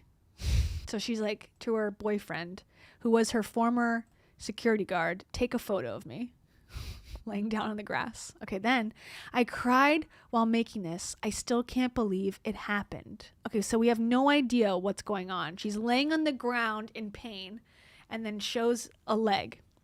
The break in my tibia. Not the tibia. Oh no. Tibial plateau fracture circled in red. Oh no. Left AML. The best is the first photo. No, this one is also good. Sitting, waiting for x-rays in pain. She's like, babe, take my photo. Okay, I'm ready. Take it. Do I look pained enough? Okay. Take another photo, babe. After my 60/40 blood pressure event where they rushed me to a bed, doing some better with a brace on, felt so safe and secure. Babe, take my photo again. Moved to this room in the middle of the night with pick my surgeon drew me. These people. People who are obsessed with themselves, and again, I will probably give her the narcissist title, I would assume. They love when they get in a hospital bed. They're like, photo shoot time, baby. Forget the cornfield, hospital bed. Time to bring out the camera. We got to get all of our content for the next 6 months. Getting ready for surgery. All the black is metal, screws and a big metal plate, plus lots of cadaver bone. Sounds crazy, but sitting in a wheelchair made me feel like a little human again. A little like a human again. Okay. Now I've got to pull myself together once again and remember that I can and have done hard things. You tell him, Glenn Doyle. Time to get to work. If you're going through something similar, you can do it. My furry cheerleaders have been my best support, along with my humans, of course. My furry cheerleaders have been my best... Oh, I already read that. Couldn't do it without them. So cute. And then back to this. A traumatic day in pictures. Hashtag emergency. Hashtag injury. Hashtag surgery. Hashtag TPF. So it says, so much drama. You were scared? Imagine how Colin felt when you abandoned him. Okay, that's her son. That's the accusations that she's a bad mom. Imagine being in that much pain and you have someone take pictures. That should be that should be the last thing on your mind. But I guess anything for views and money. Yeah. Who took a pic of you while you were laying on the ground? That is kind of mean. Why aren't they helping? I hope you feel better. I don't know if she responded, because she responded to some of these on TikTok and she basically is fighting with people in the comments. She acts like she's the only one that's ever broken a bone. Wait, Kate plus 8? You abandoned your one son. Fill the emptiness with the Bible. Okay. So that's a good introduction to the vibe that you're going to see here with Kate. Now, if this is after the fact where she gave us what was going on, but in the moment she did one of those take a picture with the hospital bracelet and go, don't ask any questions, guys, and post it on Facebook. So that's what she was doing to her followers for a while. Let me find it. Hold on. Hold on, I'm opening all the ones. You're gonna see so many funny videos. Oh my gosh, you guys. It just gets better and better. Where's the best place to sell a vacuum? In bed. Okay, here it is. Imagine you don't know what happened to her. She broke her leg, right? That's what happened, okay? Imagine you don't know that yet, though. Hi guys, I'm still in the hospital. I think I scared you all. So I'm weirdly gonna go on live tonight to explain it. It's the easiest way. Talking is the easiest to explain everything to you because it's a long story. And I'm gonna do it 8:30 p.m. Eastern time. So if you want to know why I'm in the hospital, I'll explain the whole story to you. If you want to know while I'm in the hospital, send me a like, follow, and share. People are screaming in the background. Oh my God. If for some reason I don't come on right at 8:30, it's because they're moving me to a different room. So just be patient. I'll come on as soon as I can. But the plan is 8:30 Eastern time. I'll try my best, Kate. I'll try my best. Tonight. I won't have time to read questions or ability to read questions. But I will be here explaining it to you because I don't want you guys to worry about me. And I care about I'm sure this is helping people not worry about you. I care about you. I set up in the hospital. Also, you care about us. You don't know any of these people. You don't know who these people are. Because I don't want you guys to worry about me. And I care about you. And yeah. So anyway, I'll see you at 8:30 Eastern time for a lot. Okay. So she wasn't going to give up the opportunity to tease it out to get you to watch her live stream. Okay. But before she even gave us that, she said this. Update. I had surgery this morning and have 5 pain meds on board, top 3 most painful surgery. I am not in a position to go into the details now, but only because I can't focus. I did well. Details coming soon. Cannot thank you enough for all the prayers. Love you guys. So you didn't know at this time that she broke her leg. You're thinking she had some sort of life-altering, which I guess breaking your leg is life-altering, but some sort of, again, she went to Turkey and had the lobotomy surgery that Mel Robbins is prescribing on the New York Times. You'd think it was something at that level, given the vagueness of don't ask questions. All you need to know is that I'm okay and to pray for me. Just a reminder. This one, literally, what did I say? The vague Facebook hospital post that we all love. Please pray for me tonight and tomorrow. I will be fine, but I'm scared and would appreciate your prayers. Thanks, guys. She loves the drama. Kate Gosselin. What happened? It says, I just saw bits and pieces, but if she messed up her leg, why was she acting out of breath and had oxygen on? Yeah, good question. Sending love and positive energy. Hope you're okay. Sending hugs and prayers. So she got what she was looking for, which is attention. Okay. Here's another one. Sad day here. Don't have much to say. Sigh. Okay, there's just imagine music playing in the background. I don't got much to say. Sad day here. It's like, imagine a phone, right? Okay, look sad. Look to the side. Look up. Look really sad. Here's where my brain is today. I'm tired of not being able to do my own stuff.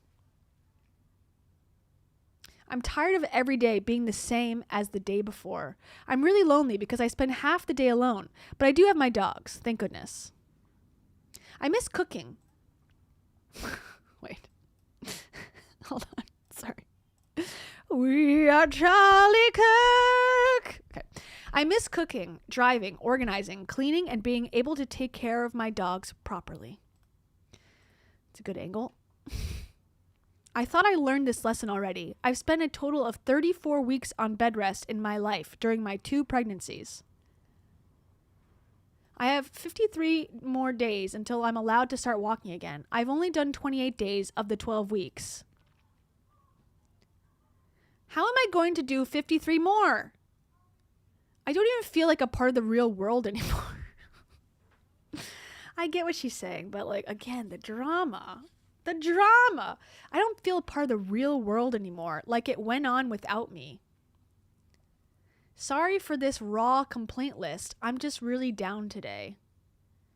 I know it'll get better, and someday this will just be a memory. I am just stuck wishing I had stepped the other way.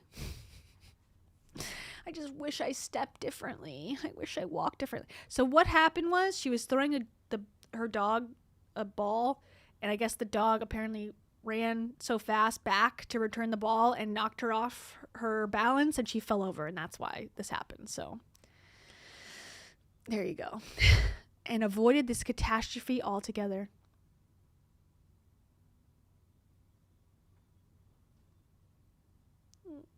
Performative sadness. Sorry. We are Kate plus 8. We will carry the flame of 6 tuplets on a TV show. We curse her husband's name. Okay. It sucks to be almost totally dependent on the people I love, knowing full well that I am a burden instead of a help. Okay. We are Kate plus 8. She is really sad because she does this. That's how we know she's sad. I'm sick and tired of it. Push the camera far back. Can you guys please comment funny stories and help make me laugh and give me engagement and money? Thanks. Oh, man. And she did a 9-part series explaining that she broke her leg. 9 parts. It took like 9 minutes each. TikTok. Okay, but she's not letting this opportunity go by while she's on bed rest to make some TikTok sales. Okay? She's going to sell this vacuum to us. Guys, I can't do it myself, but this is the Tricosi Homica T350 cordless vacuum cleaner. My caretakers are literally raving about it. They sent me pink, so imagine what that looks like when my boyfriend's vacuuming. It's very humorous, but it works very well. Oh my god, that means he's gay. It means he's gay. Men are gay if they use pink vacuums. That's so crazy. So true. Get him in a conversion camp right now. At home, I have the brand name version of this. They're telling me they like this one better. And the price, I just looked it up again. Sorry. It's on sale. And it is so big gust of wind, my goodness. Very affordable. My college girls could afford this vacuum. It comes with an extra filter. No way. Hardwood floor attachment. Obviously the carpet. This cute little dual guy. Which, hold on a second. It's like a tornado is occurring outside my window. So he's dual action. I'm scared. And I'm scared. Look at this. If you're tall, finally a vacuum that's This is the craziest. This is what QVC probably will become one day. Just people in their beds selling products to you that they can't even use. Long enough for you and short enough for all of us shorties. I am literally in love with this vacuum, and I cannot wait for many reasons to be able to get up, but also to use this. Please click this link. Can't wait to get out of bed rest so I can vacuum my house. Okay. This meets with my approval. You ask me what products I use this. Ah! I believe it totally, for sure. She definitely uses this. Okay. Also, you can buy her nightgowns. She's just reminding you to get your nightgowns before they sell out. She ordered 4, and she loves the patterns. So she's making sure you can buy her nightgowns, her vacuums. She's still selling. Okay, this is after all, okay, this is her talking about, I just saved this one specifically because it reminds me of Heidi Powell. so much. And it also reminds me of, who is this other person? Oh, the angel tree woman. If you were here a couple weeks ago, where she just talks shit about her husband. All these people who make their personality having a husband hate them. At least in the stories they tell. And this is proof of this, okay? So this is her telling a cute story about her boyfriend. Guy's so rude. I just asked him what he wanted to do for Thanksgiving. We invited some of the kids. Some of the kids have plans. We're far away from home, don't forget. And so we invited some of the kids, and they don't have enough time off for Thanksgiving to like come here and then get home back to college. And so it's just going to be me and him, I guess. And I said to him just now, so what do you want to do for Thanksgiving? Thinking he'd say, like, maybe we could get takeout from a restaurant, or we could get an already made meal because, you know, I can't cook. And instead he said, oh, I don't know. I was thinking, like, maybe we could go dancing.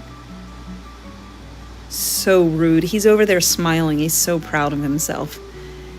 That's the sense of humor that he has, and I don't appreciate it. I don't think, unless he wants to dance with a girl in a wheelchair, I don't think it's going to happen.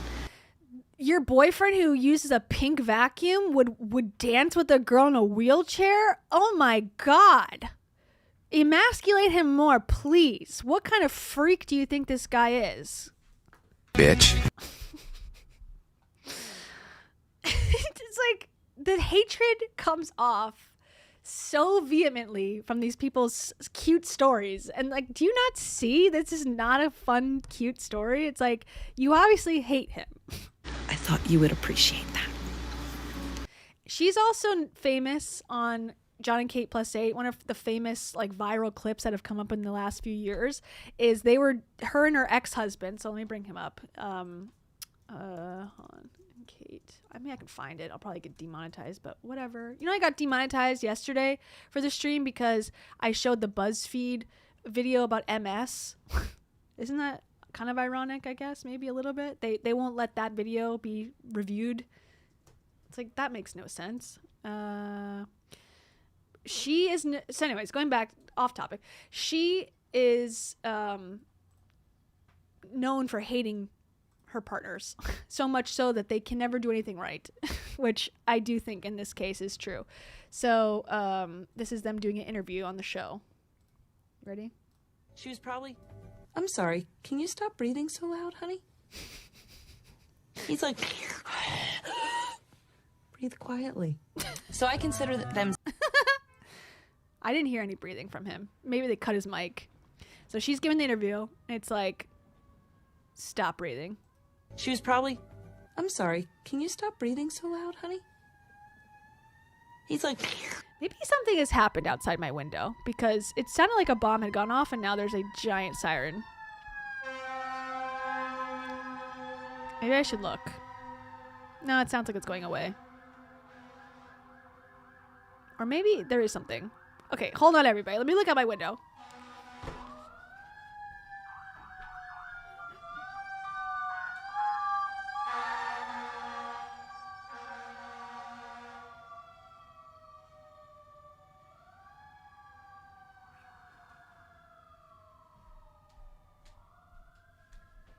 Okay, I don't know. I couldn't see anything, so I guess maybe I'm not safe, or maybe I am. We'll find out. And if I end up impaled somehow, I'll sell you a vacuum from bed. Okay, so that's Kate. So she was just tickling me. I just thought it was pretty funny. If you want to see her boyfriend, we are Kate Plus 8. We burn through the flame. There's her kids. Oh, yeah. Oh, no, I already showed you. Okay, that's some of her kids. So she does have some sort of relationship with some of her kids, it seems like, but not all of them. And again, I could do some research on this, but I have not. Where's her boyfriend? Hold on. And her boyfriend, who she's with now, was her bodyguard for many years. Named Steve. Hey, Steve. Don't be afraid. Kate Gosselin is really normal. Okay, so there she is. There's him. So exciting. There they are together. Wow. She vehemently denied having an affair with him in 2009. Well, do we believe that anymore? There he is. I mean, they look good. They've glowed up. They've glown up since they were back in the early 2000s. There you go. Thanks, Kate. We appreciate you. Don't let men breathe near you. That's what Kate Gosselin says. And honestly, she might be right. Okay. Chronically Rara. She's the last one on the list. If you were here yesterday, you saw her running for office. Bitch. And now we're going to listen to a podcast. And I was starting to watch it, and I was like, this sucks. This is boring. But then it actually got kind of juicy because they asked her about her medical issues. And I think she can't help it but jump at the chance to talk about her medical conditions and all the special things that she has going on, specifically that are rare and only she experiences them. And then she talks about the books or the papers that she's writing and the you know, she's a chronological liar. She's chronically lying, in my opinion. So let's hear her out. Here you go. And this podcast intro is kind of funny. What's up, you lazy, entitled, basement-dwelling millennials, bootstrapping boomers, apathetic Xers, and goddamn Gen Z kids today? We're off to the congressional races. Today we've got Lindsay Ferreira, a longtime friend of mine on TikTok, who is now running for Congress. She made my wife some lovely jewelry for her wedding, which was amazing. And yeah, we wanted to kind of support her primary run for Congress here. So Lindsay, just tell the listeners who you are, how you got here, what you're doing. Just give us the Lindsay story. Well, thank you guys so much for having me on here. And so, yeah. Every time she says, you have to take a shot. That was directly from Chronically Rara. That's what she wants us to do. Okay? Screenshot this glow up motherfucker. My name is Lindsay Ferreira, and I am running for Congress in Ohio's 1st Congressional District to primary Democratic incumbent Greg Landsman. So I'm a disabled Navy veteran, a Muslim woman, an activist, a community volunteer, a parent, and who's running a 100% grassroots, people-powered campaign to take Congress back, to take Congress and to take Washington back in general for the people. You know, government is supposed to be for the people, by the people, not for the billionaires, by the billionaires. The unfortunate part of this is that I agree with a lot of her her takes. She's got base takes, some of them. So that's, you know, it pains me. Yeah, and the Washington elite, so they can hoard everything, have their eyes wide shut parties, and do whatever they want. It is supposed to be for the people. And so I'm not going to change the wheel. I'm going in to break the wheel. Well, I appreciate the elevator pitch right off the bat, but Lindsay, who is Lindsay? I want to know, you know, like leave us the backstory.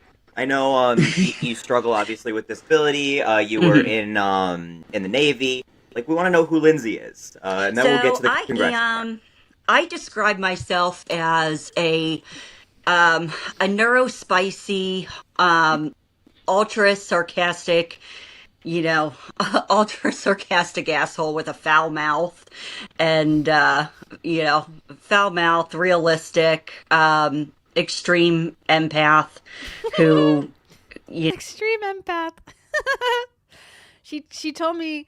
Or she was doing a live stream when I started doing videos about her 4 years ago. She called me a loser in my parents' basement. Do you hear people screaming outside? Has a tiny obsession with animals. If it's a floof, I want it. I was in the Navy. I served in the Navy from 2013 until 2017 when I got medically retired. I got sick in the Navy. And, what did you do in the Navy? I did interior communications electronics. So how I explain it to people is if it went ring, ring, woo, woo, or navigated, it was my equipment. So on my ship alone, my first command was the USS Harper's Ferry, which is a relatively smaller ship.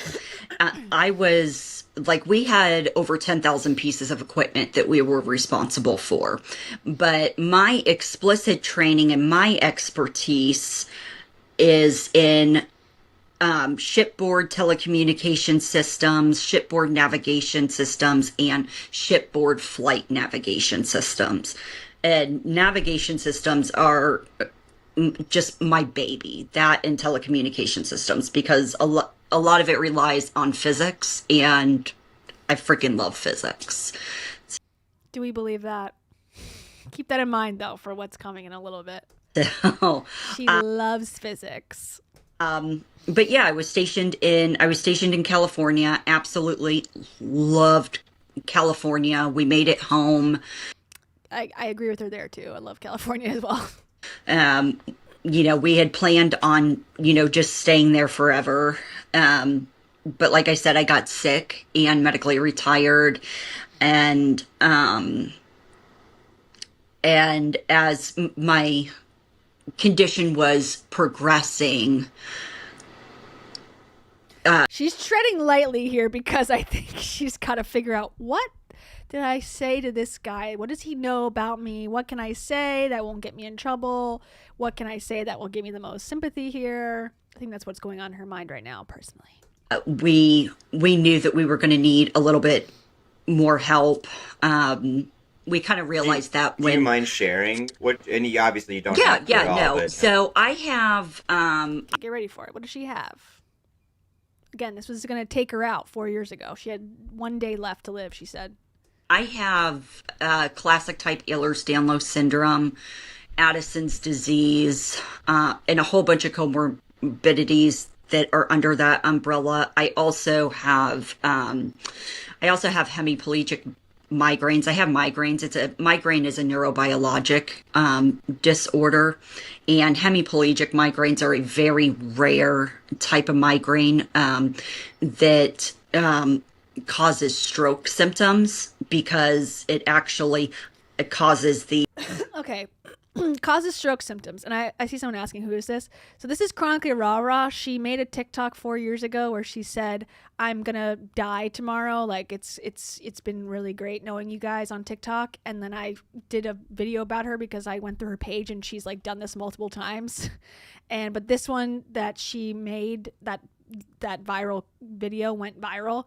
And so then people are getting pissed.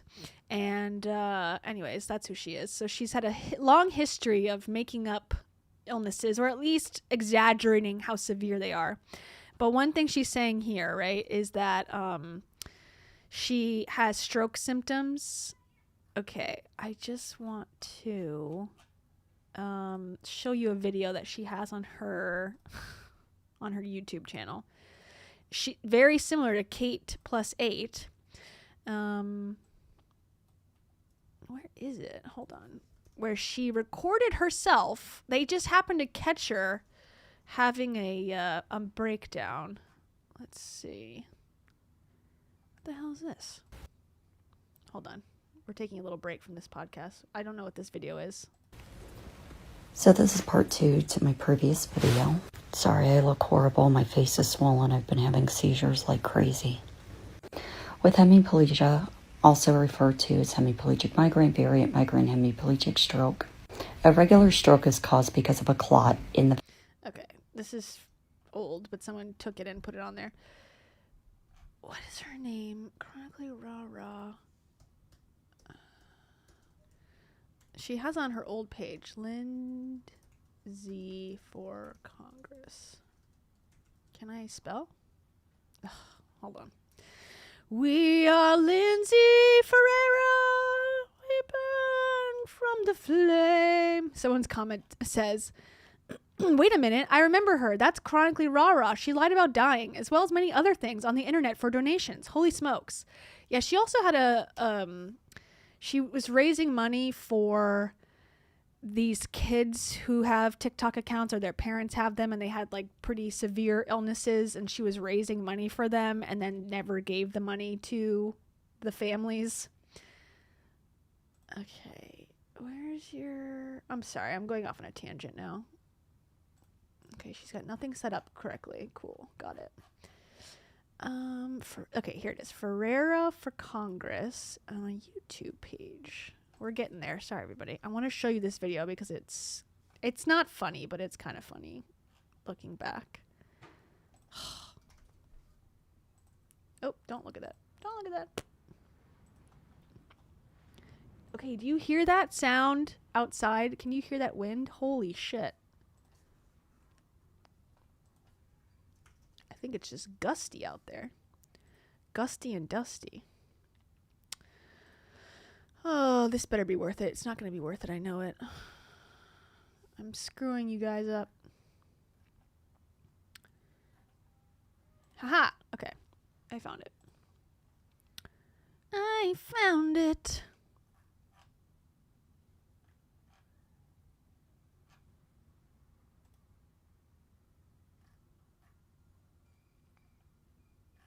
Maybe she deleted it literally yesterday.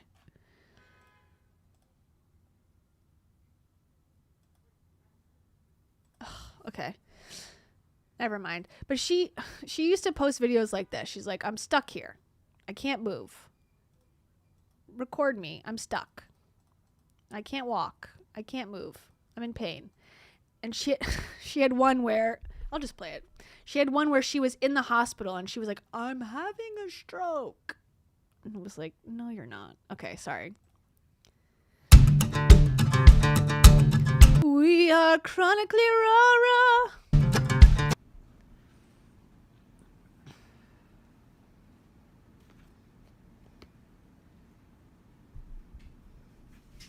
This is the riveting stuff.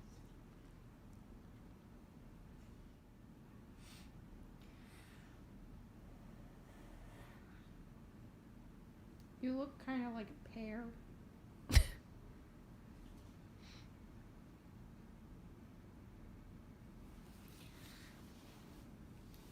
Okay, I don't know. This is the type of stuff she was trying to convince us. Like, hey, I got 2 days to live. Look at my video. Anyways, forget it. She made videos before where she said she had a stroke. Anyways. The vessels in the brain to spasm shut as opposed to a stroke. A stroke is caused to an occlusion in the blood vessel. And with a hemiplegic migraine, what happens is the vessel actually spasms shut, causing blood to to not get through to that area. So so it causes the same symptoms as a stroke. With a hemiplegic migraine, the spasm can last from a few minutes to hours.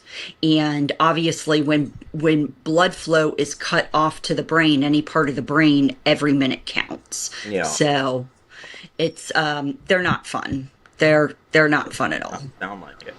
All right. Well, yeah, thank you for sharing. So anyway, so Oh, okay, under the shorts. I'm again not gonna give up. We are Chronically Rara. I hope this is worth it. I swear I saw it yesterday, so that makes sense that it would be in the shorts. Yes! Yes! Okay, husband catches wife seizure on camera. Okay, video of seizure in progress. This is a video my husband got of me mid-seizure. He only took a few seconds of it for obvious reasons. Oh, okay.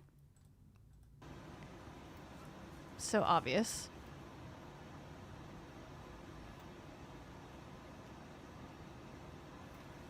How long do these usually last? It happened yesterday. It was around 3. Did they order PRN? It was scheduled Ativan. So, are we buying this? No. We're not. Okay, that was it. you went from California, then back to Ohio. Yeah, back to I said we went back to Ohio because my long story short, my husband broke his ankle roller skating. He decided She also hates her husband, just like the other people we've talked about. broke his ankle roller skating. He decided that after not roller skating for 20 years, he was going to be a goddamn dancing queen, and had a really bad trimal fracture that left him in a hospital bed for a month. So I was taking care of him for a month. I've got a medical background also. So we saved a lot of money with me being able to take care of him and not have nursing come in every day. But we realized, we were going to need the extra help, and we were like, oh, well, family and friends will help us, so we'll just move back to Ohio. And yeah, that was a a mistake, but that is But what hey, it now is. at least you're in Ohio. So. Now at least I'm in Ohio, Lose-lose. and this is where I'm supposed to be. I'm obviously supposed to be here, exactly where I'm supposed to be doing what I'm doing. So, I trust the plan of the universe, and right. But outside of that, I'm involved in the community. I'm involved in different organizations within the community that help immigrants, that do like I'm part of 5051 Cincinnati. I foster volunteer for the SPCA. I specialize in neonatal kittens and puppies, so I solely do kittens and puppies. She specializes in kittens and puppies. Only certain people can foster kittens and puppies, and they're usually the ones that are hardest to find in the community. Under 8 weeks old, raise them and send them off. I feel like that's a lie. I'm sorry. She's got a video also of her with a kitten, but I don't think she's taking them home and raising them. I just think she's probably doing a regular volunteer shift, and she's making it more than it actually is. I've got a BA in interdisciplinary studies that I don't really talk about it that much because I'm kind of embarrassed by it. But I do, and for about 6 years on my own, I've been studying astrophysics and quantum mechanics, and I'm currently writing 2 academic papers on gravitational waves and gravity as it relates to possibly. So basically, I've theorized that gravity can be seen as a dimension just like time and space. And that's where you lose me, girl. You had my vote. I was going to move to Cincinnati just to cast my vote for you, and now you lost me. You lost me, girl. You are Terrence Howarding right now. And that's unfortunate because I think you were holding it together for the first 8 minutes, and then we lost it. Where is... There it is. And they call that a bisexual tone. Yeah, we talked about that a little bit in the past, I remember, and you and I have nerded out a tad over some of the science stuff. If you don't follow my... I highly doubt that. I mean, I'm sure they thought they were talking about astrophysics, but I highly doubt that they were. regular content, I guess I don't know why you guys are here, but I'm glad that you are. But I do a science video every Friday. And Lindsay and I have definitely connected over that, I think probably more than anything else. It sounds like you're ahead. writing the dissertation or the paper on why Interstellar was relevant and interesting. Actually, Interstellar is my favorite movie. My absolutely favorite movie for a number of reasons. Number one, it's actually scientifically accurate. I could talk about this forever. Kip Thorne actually helped produce it and was a what's the word? Sorry, aphasia. Basically, he helped give guidance on it, and he said that the only way, like he told the director, Chris, the only way that he would come and be a part of the movie is if it was scientifically accurate. And Kip Thorne is my, like, if I got to meet Kip Thorne, I would melt into an absolute puddle. That's so cool. No, I really enjoyed Interstellar, and yeah, I geek out about that stuff too, because it's just, I understand it enough to, like, get the basic concept of it, but not nearly enough to understand how any of it works, so it still just blows my mind, and it was actually, I'm sure she's going to say, well, I understand it deeply. that time moves in relationship to speed was how I started doing the science series. It was either that or that we don't exactly understand specifically why planes fly. But it was those two facts that I wanted to, like, start the science series on, and then got trapped into doing this every week forever. No, that's awesome. I guess we should probably get into why you decided to start running, because you're running in the primary currently, and you're running against an incumbent who is brand new. I mean, he just got in 2020. I mean, he just won in the last election here. Mm-hmm. So brand new incumbent. Who held the seat before him? Steve Shabbat. Was Steve Shabbat is a MAGA Republican. Okay, so we flipped the seat. We are Charlie Kirk. So we flipped the seat, and a first-time incumbent, and you're choosing to primary him, which could be facing some criticism for multiple reasons. So what's your motivation there? Because I mean, I kind of know what it is behind the scenes, but I'll let you describe it in your own words, and then we'll talk about it. So we basically went from a Republican to Republican light. My opponent, Greg Landsman, served in Cincinnati City Council for several years, and there was controversy with him in Cincinnati City Council. He was actually part of what was called the Gang of Five. These 5 city council members. I don't know if I care. I didn't watch any more of this. Maybe we should skip around, just see if anything pops. But Netanyahu is an incredibly self-serving, corrupt. If you're running for Cincinnati Congress, I guess you do need to talk about these foreign policy issues, I suppose. Okay. And whatnot. It's, I was sponsoring a couple of families in Gaza to try to help them raise money. I doubt that. To try to help them raise money to get out of Gaza. Unfortunately, we lost communication. I don't even want to think about if they're... It's not funny, but I think she's lying, and she's like, if this was a real story, it's like, so you didn't help, I guess. Alive or not. And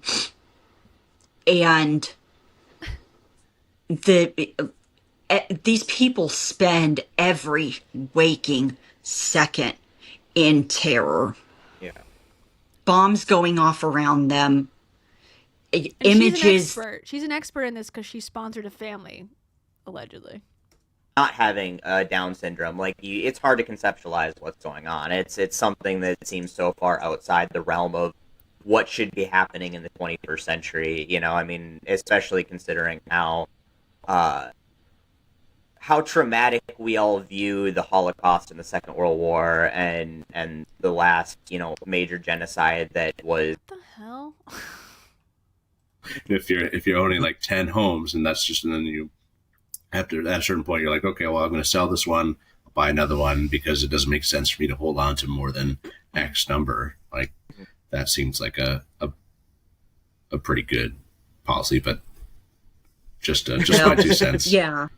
So, well, and the people like the mom and pops that like renovate houses, they sell them right away. Like they buy them, they renovate them, they sell them for the most part. It's the hoarding of single family houses in this country. We have enough houses in this country to house everybody in this country. Is that true? And we could absolutely easily, put money into the houses that need to be rehabbed. We could easily put money into that. It says, no, there are not enough homes to house everyone, primarily due to the severe shortage of affordable housing in many parts of the U.S. So I guess she's saying there's enough mansions for everybody, I suppose. Okay. Agree to an extent on that. I do think that we as a government could very easily start funding rehabbing housing and new construction where it's needed. I think that there's no question there. There's a ton of incentive programs we can go around doing that. We've done that in the past as a government. It's kind of what led to the boom of suburbia, sort of unfortunately, but that's where the dream of the single family home came from, was, heavy government. He is intolerant. In case you were wondering. All right, this is boring. Right before the BBB got signed, he dumped a whole bunch of medical stock. Of course he did. So I guess to kind of wrap this up, then there's some big obstacles to running for Congress. Obviously, there's big obstacles to running for just about anything, it feels like, in this country, but especially when you start talking federal races like this. And so what are some of the obstacles, aside from being time-consuming, difficult, and expensive? What are the obstacles that you're facing here currently?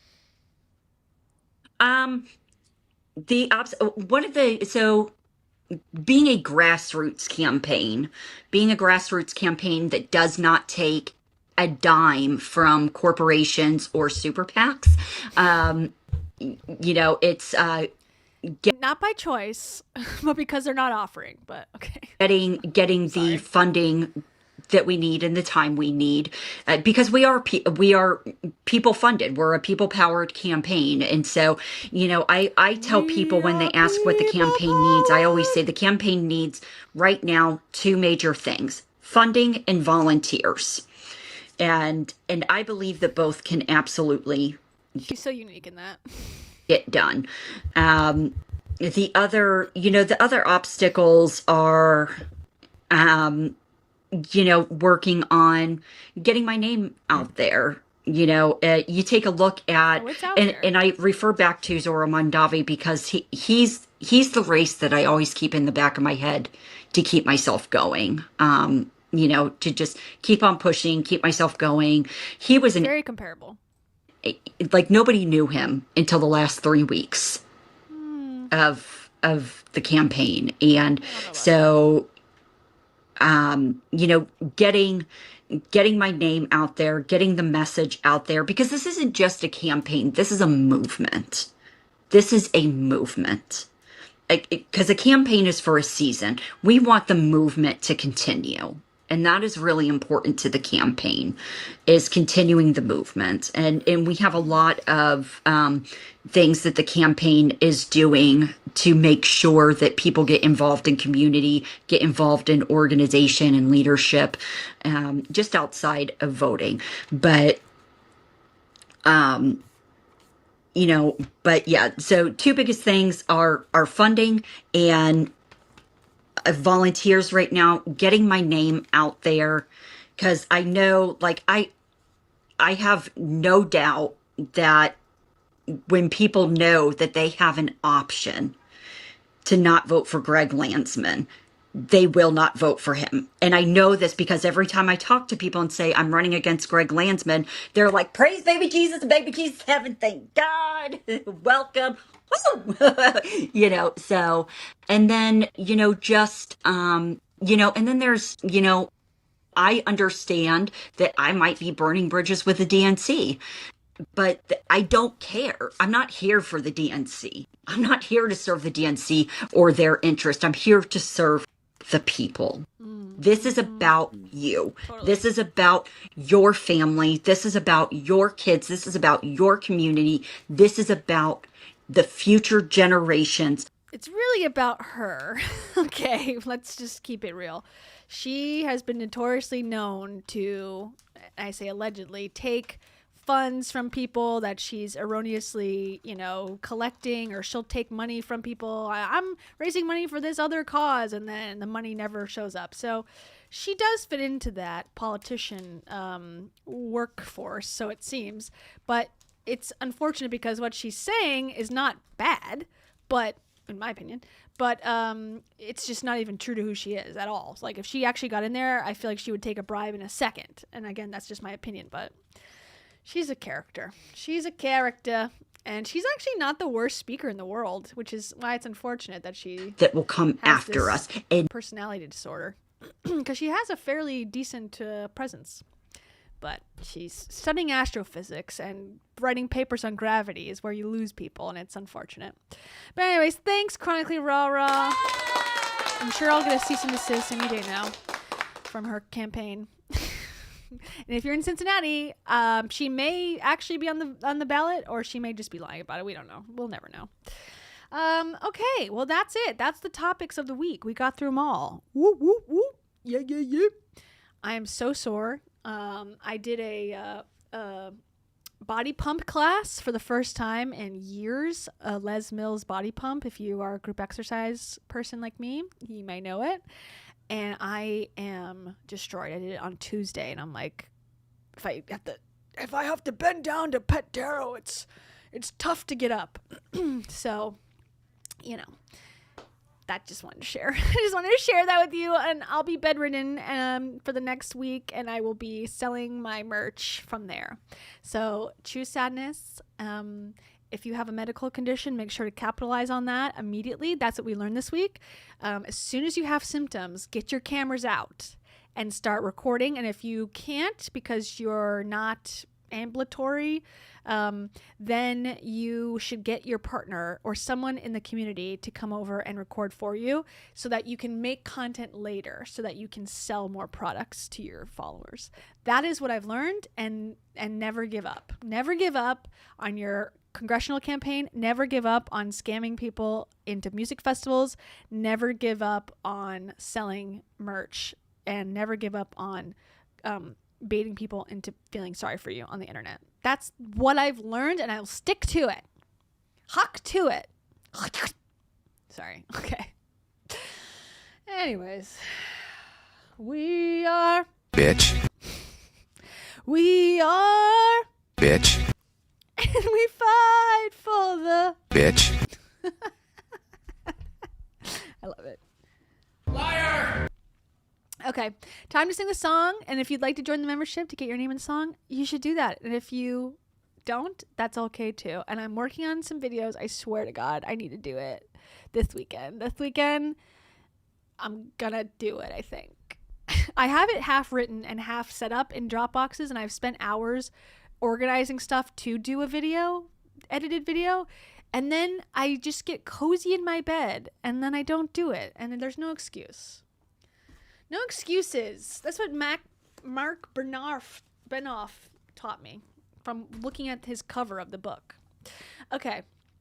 And I also need to upload some new songs, because these songs are getting tired, but they are so... They will anyways, you don't need to hear about YouTube bullshit. Hit it. Oh, wait.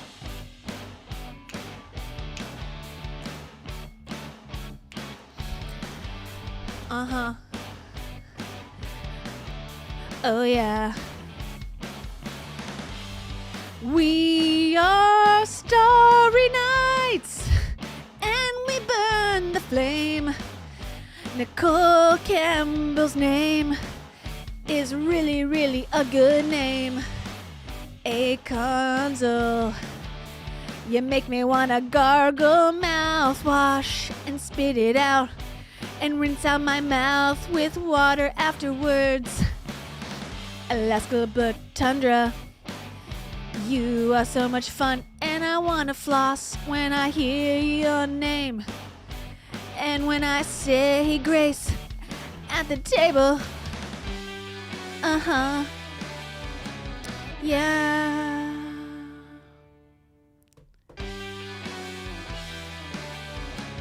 Kara Soto, oh no, no, no, I got this to say to you.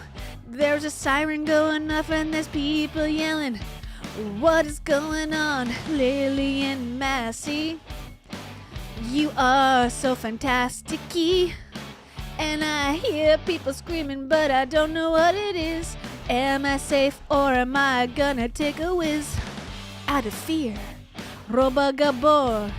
Oh my gosh, I want some more of you. On the stream, say hello, you are my dream. Rebeled Fuentes, do you own a Tesla? Or do you drive a Honda Fit? Or maybe you don't walk 'cause you are a bitch. Yeah. Can you... Oh, there's Taro. Taro wants to say something. Taro wants to say, Leaf Madison, are you gay?